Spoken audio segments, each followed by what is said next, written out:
ఈ రోజు మహిళా దినోత్సవం. ఈ సందర్భంగా ప్రతి మహిళకి వందనం. కాంగ్రెస్ పార్టీ ప్రతి మహిళని గౌరవిస్తుంది.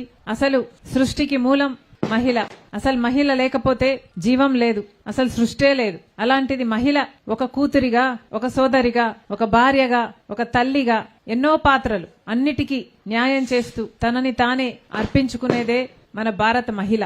ఆ మహిళకి కాంగ్రెస్ పార్టీ శిరస్సు వంచి చేతులు జోడించి మనస్ఫూర్తిగా ప్రతి మహిళకి నమస్కరించుకుంటోంది. కానీ ఈరోజు మన భారతదేశంలో ప్రతి గంటకు 50 మంది మహిళల మీద దాడులు జరుగుతున్నాయి. మరి మహిళలకు మన భారతదేశంలో భద్రత ఉన్నట్టా లేనట్ట? నారీ చట్టాలు అని పెద్ద పెద్ద చట్టాలు చేసేవారే గాని నిజానికి మన దేశంలో అయితేనేమి, రాష్ట్రంలో అయితేనేమి మహిళలకి భద్రతా భావం లేదు. కేంద్రంలో బీజేపీ పార్టీ అధికారంలో ఉంది. ఈ బీజేపీ పార్టీకి ఉన్న చరిత్ర మణిపూర్ లో మహిళల్ని నగ్నంగా బహిరంగంగా ఊరేగించారు. ఇది బీజేపీ పార్టీ చరిత్ర. అలాంటి బీజేపీ పార్టీ అధికారంలో ఉంది. మరి మహిళలకి భద్రత గాని గౌరవం గాని మన దేశంలో, మన రాష్ట్రంలో ఉందో లేదో సమాజము ఆలోచన చేసుకోవాలి. మహిళల్ని కేవలం ఒక ఓట్ బ్యాంక్ గా చూస్తోంది. మహిళలంటే ఓట్లేసే యంత్రాలు అయిపోయారు. ఎలక్షన్లు వస్తే మేనిఫెస్టోలో మహిళల కోసం ప్రత్యేకంగా కొన్ని పథకాలు, ఉదాహరణకు చంద్రబాబు గారే తీసుకుందాం. సూపర్ సిక్స్ లో 3 పథకాలు మహిళలకు చెందినవే. కానీ అవి ఏ మటుకు అమలయ్యాయి? మహిళా శక్తి, మహాశక్తి పథకం పేరు మహాశక్తి. గుర్తుందా? మీ అందరు ఓట్లేశారు తల్లి. మహాశక్తి. ఈ మహాశక్తి పథకం ప్రకారం చంద్రబాబు గారు 18 ఏళ్లు నిండిన ప్రతి మహిళకు 50 సంవత్సరాల వరకు ప్రతి నెల 1500 రూపాయలు ఇస్తానని చెప్పాడు. అంటే సంవత్సరానికి 18,000 రూపాయలు. అలా మన రాష్ట్రంలో 1,80,00,000 మంది మహిళలున్నారు. చంద్రబాబు గారు ఒక్క నెలైనా ఇచ్చారా? ఎవరికైనా అందిందా? ఒక్క నెల కూడా ఇవ్వలేదు. ఒక్క మహిళకు కూడా ఇవ్వలేదు. అలాగే తల్లికి వందనం. ఎంతమంది బిడ్డలుంటే అంతమంది, 2, 3, 4 ఎంతమంది బిడ్డలుంటే అంతమందికి ఇస్తానన్నాడు. 15,000 ఇచ్చాడా? 20 లక్షల మందికి టోకరా పెట్టారు. 20 లక్షల మంది బిడ్డలకు, ఆ తల్లులకు టోకరా పెట్టాడు చంద్రబాబు గారు. అలాగే ఉచిత సిలిండర్ సంవత్సరానికి 3 సిలిండర్లు ఇస్తామన్నారు. ఇచ్చారా? 1 ఇచ్చారా? 2 ఇచ్చారా? ఏళ్లలో చూపించండి. ఒకటే ఇచ్చారు. 2 సంవత్సరాల నుంచి చంద్రబాబు గారు మహిళలకు చేసింది ఏమిటా అంటే ఒక సిలిండర్ ఇచ్చాడా? ఇప్పుడు మళ్ళీ సిలిండర్ ధర ఎంతట? ఇప్పుడు ఈరోజు న్యూస్, ప్రభుత్వం ఏమైనా సబ్సిడీ ఇస్తుందా, ప్రభుత్వం మీద భారం వేసుకుంటుందా అనుకుంటే ఒక్క పైసా భారం వేసుకోదు. ఇదే పరిస్థితి రాజశేఖర రెడ్డి గారు ముఖ్యమంత్రిగా ఉన్నప్పుడు ఇదే పరిస్థితి వస్తే రాజశేఖర రెడ్డి గారు మహిళల మీద భారం పడకూడదు అని ఆ రోజుల్లో సిలిండర్ ధర 50 రూపాయలు పెరిగితే మొత్తం 50 రూపాయలు రాజశేఖర రెడ్డి గారి ప్రభుత్వమే భరించేలా చేశాడు. గాని ఒక్క రూపాయి కూడా మహిళల మీద అధికంగా భారం పడకూడదు అని ఆలోచన చేసిన నాయకుడు రాజశేఖర రెడ్డి గారు.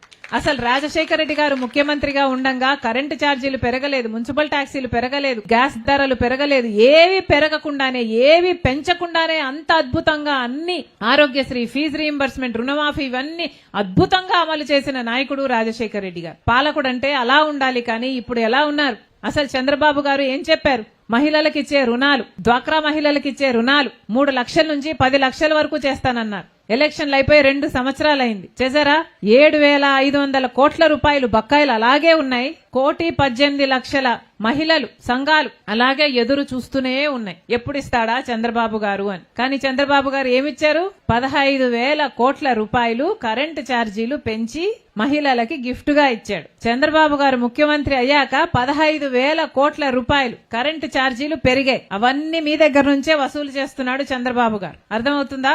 అది పాలకులకు మహిళల పట్ల ఉన్న చిత్తశుద్ధి. చంద్రబాబు గారు నిన్న మొన్న చూసాం, అంగన్వాడీ ఆశా వర్కర్లు ధర్నాలు చేస్తుంటే అర్ధరాత్రి లాఠీచార్జ్ చేసి వాళ్ళను పోలీస్ స్టేషన్లకు తీసుకువెళ్లారు. మరి మహిళలకు ఎక్కడుంది గౌరవం? వాళ్ళు అడిగింది ఏమిటి? చంద్రబాబు గారు ఎన్నికలప్పుడు ఇచ్చిన హామీని అమలు చేయండి సార్ అని అడిగారు. మా జీతాలు పెంచండి సార్ అని అడిగారు. అది కూడా అడగకూడదా మహిళలు? అది అడిగినందుకు వాళ్ళ మీద ఇంత దారుణంగా వ్యవహరించారు. మరి పాలకులకు మహిళల మీద చిత్తశుద్ధి ఉందా లేదా సమాజం ఆలోచన చేసుకోవాలి. ఈ రోజు మహిళా దినోత్సవం. మహిళల్ని గౌరవించిన ఏకైక పార్టీ ఇందాక నా చెల్లి చెప్పినట్టు ఒక్క కాంగ్రెస్ పార్టీ మాత్రమే. మహిళల్ని నాయకురాళ్లుగా చేసిన పార్టీ కాంగ్రెస్ పార్టీ మాత్రమే. అందుకే చెప్తున్నాం, ఈ కాంగ్రెస్ పార్టీ ఇప్పుడే కాదు, ఇంతకు ముందు కూడా మహిళల్ని నెత్తిన పెట్టుకుంది, ఇప్పుడు మహిళల్ని నెత్తిన పెట్టుకుంటుంది, ఇక ముందు కూడా మహిళలను నెత్తిన పెట్టుకుంటుంది. అన్న చెప్పినట్టుగా, జేడీసీలో అన్న చెప్పినట్టుగా కాంగ్రెస్ పార్టీకి మతం లేదు, కులం లేదు. అన్ని మతాలు మావే, అన్ని కులాలు మావే. కాంగ్రెస్ పార్టీ అందరికీ అండగా నిలబడిన పార్టీ.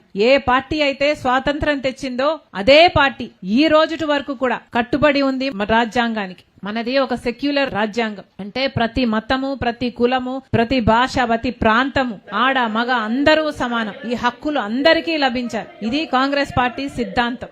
ఇలాంటి పార్టీ ఇంకోటి ఉందో లేదో సమాజం ఆలోచన చేసుకోవాలి. మీ అందరూ ఆలోచన చేసుకోవాలి. అందుకే చెప్తున్నాం, ఈ రోజు కాంగ్రెస్ పార్టీని ఆదరించాల్సిన సమయం వచ్చింది. ఎందుకంటే సమాజంలో మార్పు రావాల్సిన అవసరం ఉంది.